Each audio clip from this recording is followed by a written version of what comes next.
দেখো এই অঙ্কটা করছি কি বলেছে, A and B are partners in a firm sharing profits and losses in the ratio of 3:2। The balance sheet as on 31st December 2020 was as follows. Balance শিটটা দিয়েছে, তুমি চোখের সামনে দেখতে পাচ্ছ ব্যালেন্স শিটটা, ঠিক আছে। বলছে দে এগ্রিড টু টেক সি, বিজনেসে একজন পার্টনার অ্যাডমিট করছে, তার নাম সি। ডেট বলেছে 1st January 2021 under the following terms. বলছে হি ওয়াজ also required to contribute 50% of adjusted combined capital of A and B as his capital. A আর বির combined capital যা থাকবে তার 50% নতুন পার্টনার নিয়ে আসবে। স্টকের ভ্যালু হচ্ছে 24,000 টাকা, মানে এখন 24,000 টাকা হয়েছে, 25 ছিল 24 হয়েছে। দেখো স্টকের ভ্যালু, স্টক 25 ছিল এখন 24 হয়েছে, মানে 1,000 টাকা কমেছে। প্ল্যান্ট অ্যান্ড মেশিনারি দেখো আগে ছিল 60,000 টাকা, এখন 75,000 টাকা, যেমন 15,000 টাকা বেড়েছে। Provision for doubtful debt debtors over 5%, বলে তুমি রিভ্যালুয়েশন অ্যাকাউন্ট আর পার্টনার্স ক্যাপিটাল অ্যাকাউন্ট করে নিও। তো চলো অঙ্কটার মধ্যে এমন কিচ্ছু নেই, ইজি অঙ্ক দিয়েছে, আমি অঙ্কটা করে দিচ্ছি।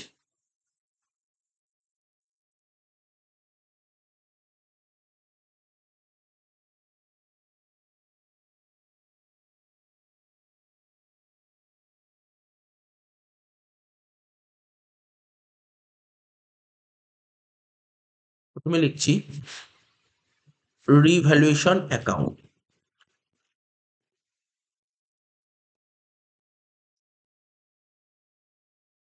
এখানে লিখবো ডেবিট, এখানে লিখবো ক্রেডিট, ঠিক আছে। ফার্স্ট অ্যাডজাস্টমেন্ট কি বলেছিল, স্টক 24,000 টাকা, স্টক 25,000 টাকা ছিল, 24,000 টাকা হয়েছে, 1,000 টাকা কমে গেছে। তা ডেবিট দিকে লিখো টু স্টক 1,000 টাকা, 25 ছিল 24 হলো, 1,000 টাকা কমে গেছে, ঠিক আছে, কোনো সমস্যা নেই, কোনো সমস্যা নেই। প্ল্যান্ট অ্যান্ড মেশিনারি 75,000 টাকা ছিল, 60,000 টাকা হলো 75,000 টাকা, মানে 15,000 টাকা বেড়ে গেছে, এইটা দেখো by plant and machinery account 15,000 টাকা। Next provision for doubtful debt বলে 5% ডিটার্সের ওপর, মানে 40,000 5% 2,000 টাকা, ডেবিটে লিখো to provision for doubtful date,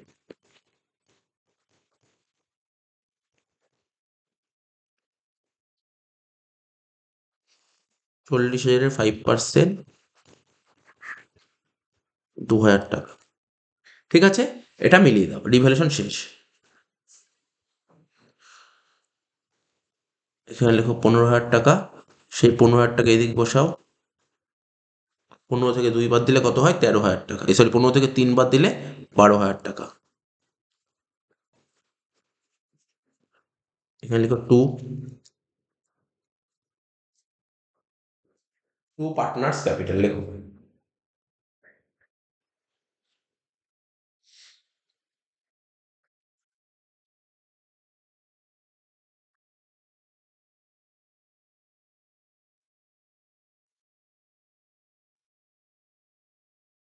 কার কার মধ্যে ভাগ হবে টাকাটা, এ আর বি, রেশিও কি, কোন রেশিওতে ভাগ হবে টাকাটা দেখে নাও, 3:2। 12,000-কে 3:2 ভাগ করলে কত হয়, 12,000 ডিভাইডেড বাই 5 ইন্টু 3 কত হচ্ছে, 7,200 আর 4,800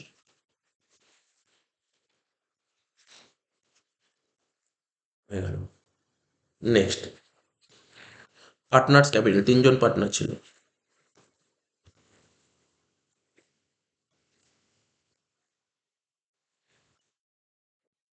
A B C, A B C, এখানে লেখো partners capital account.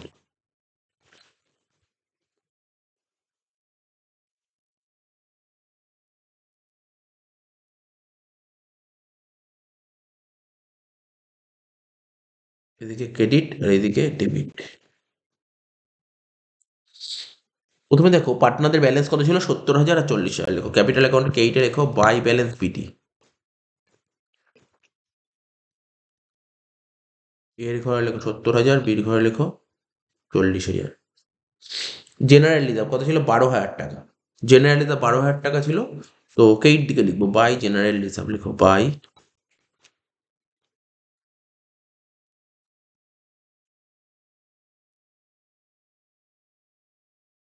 General reserve.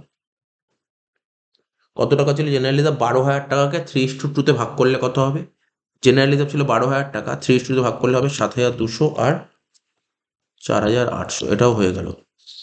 এবার কি হচ্ছে দেখো, ডিভ্যালুয়েশন অ্যাকাউন্টে ছিল টু পার্টনার্স ক্যাপিটাল, পার্টনার্স ক্যাপিটালে কি হবে? বাই ডিভ্যালুয়েশন, লেখো বাই ডিভ্যালুয়েশন।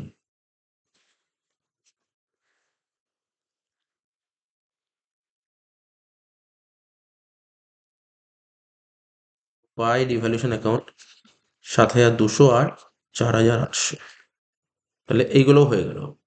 আর কি বাকি আছে? আর কিছু কি বাকি আছে? আর কিছু কি বাকি আছে?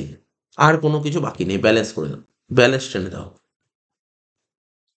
এর ব্যালেন্স কত হবে? এর 70,000 যোগ 7,200 যোগ আবার 7,200, কত হচ্ছে? 84,400। এর হলো 84,400, আর বির কত? 40,000 যোগ 4,800 যোগ 4,800, কত হচ্ছে? 49,600 বিল।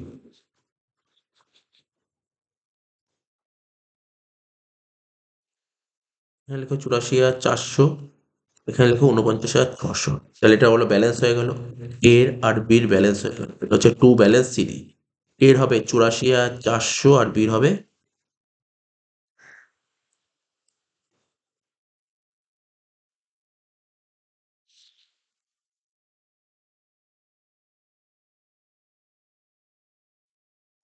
49,600।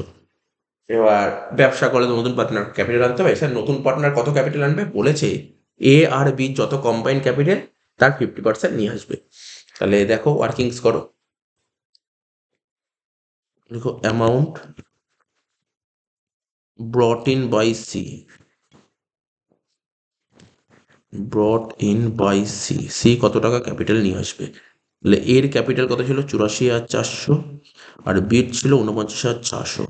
এই দুটো যেটা করবো কম্বাইন্ড ক্যাপিটাল তার 50% নিয়ে আসবে।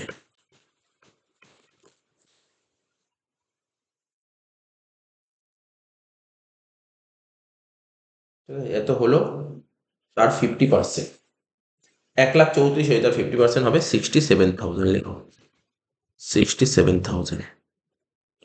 তাহলে এখানে লেখো by bank account, by bank account বলে সির ঘরে 67,000, সেই 67,000 এখানে লিখে দাও, এখানে লিখে দাও, ব্যালেন্স করো, অঙ্ক শেষ।